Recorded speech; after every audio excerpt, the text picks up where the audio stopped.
আজ আনুষ্ঠানিকভাবে শয়তান তার সকল শয়তানি কর্মকাণ্ড বাংলাদেশের ব্যবসায়ীদের হাতে তুলে দিয়ে দীর্ঘ 1 মাসের জন্য বিশ্রামে যাবেন।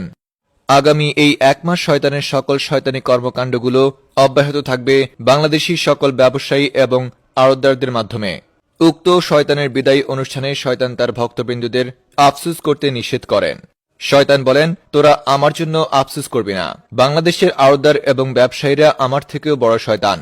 এছাড়াও এই অনুষ্ঠানে শয়তান আরো বলেন, শয়তান নাকি মাঝে মাঝে বাংলাদেশি ব্যবসায়ী এবং আড়তদারদেরকে দেখে দেখে শয়তান নাকি শয়তানি শিখে। এছাড়াও এই অনুষ্ঠানে শয়তান আরো বলেন, শয়তান নাকি বাংলাদেশি আড়তদার এবং ব্যবসায়ীদের দেখে ডিপ্রেশনে চলে যায়, কারণ মাঝে মাঝে শয়তানের চেয়েও বেশি শয়তানি করে বেড়ায় ব্যবসায়ী এবং আড়তদাররা।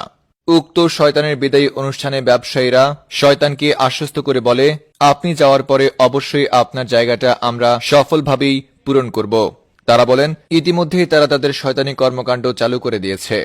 ব্যবসায়ীরা শয়তানকে আশ্বস্ত করে বলেন, ইতিমধ্যেই তারা চিনি, পেঁয়াজ, ছোলা এবং চাল ডাল সহ নানা খাদ্যদ্রব্যের দাম বৃদ্ধি করে শয়তানি কর্মকাণ্ডের সূচনা করে দিয়েছে। তাই শয়তানকে এ ব্যাপারে নিশ্চিন্ত থাকতে বলেছেন ব্যবসায়ীরা।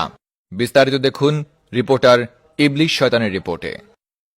আজ প্রথম রমজান। আজকে আল্লাহ রাব্বুল আলামিন শয়তানকে বন্দী করে ফেলবেন। কিন্তু শয়তানকে বন্দী করে ফেললে পুরো রমজান মাস শয়তানি করবে কে? সেই কথা বিবেচনা করে শয়তানের ভক্তবৃন্দ আজকের এই দিনে শয়তানের বিদায়ী অনুষ্ঠানের একটা আয়োজন করেন এবং শয়তানের এই বিদায়ী অনুষ্ঠানে শয়তানের পরিবর্তে কে শয়তানি করবে সে বিষয়ে একটা সিদ্ধান্ত গ্রহণ করা হয়েছে।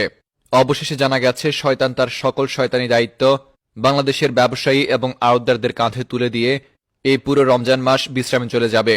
তবে এই অনুষ্ঠানে শয়তানের বিদায় বেলায় শয়তানের কিছু ভক্ত শয়তানের জন্য কান্নাকাটি শুরু করে দেয় এবং শয়তানের জন্য আফসোস শুরু করে দেয়। সে সময় শয়তান তাদেরকে আফসোস করতে মানা করে এবং তাদেরকে বলে, তোমরা আফসোস করো না, আমার পরিবর্তে যাকে স্থলাভিষিক্ত শয়তান নিযুক্ত করা হয়েছে সে আমার থেকেও বড় শয়তান। সেই অনুষ্ঠানে শয়তান এটাও বলেছে যে শয়তান নাকি বাংলাদেশের ব্যবসায়ীদের কাছ থেকে অনেক সময় শয়তানি শেখে।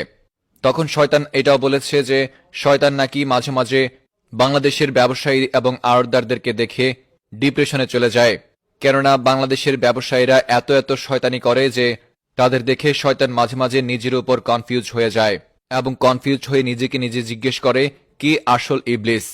এদিকে শয়তানের বিদায়ী অনুষ্ঠানে শয়তানকে আশ্বস্ত করে ব্যবসায়ীরা বলে, শয়তান আপনি মন খারাপ করবেন না, আপনার স্থলাভিষিক্ত আমরা যার হাতে এই শয়তানি দায়িত্ব তুলে দিয়েছি তারা সঠিকভাবে আপনার দায়িত্ব পালন করবে।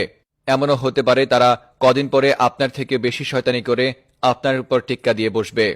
এদিকে ব্যবসায়ীরা সেই অনুষ্ঠানে শয়তানকে আশ্বস্ত করে বলে, শয়তান তুমি কোনো চিন্তা করবা না, আমরা ইতিমধ্যে আমাদের কর্মসূচি শুরু করে দিয়েছি।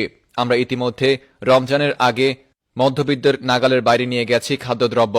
ইতিমধ্যে আমরা চাল ডাল পেঁয়াজ এবং ভেষণ সহ চিনি এবং আরও যত খাদ্যদ্রব্য আছে সবকিছুর দাম দ্বিগুণ করে ফেলেছি।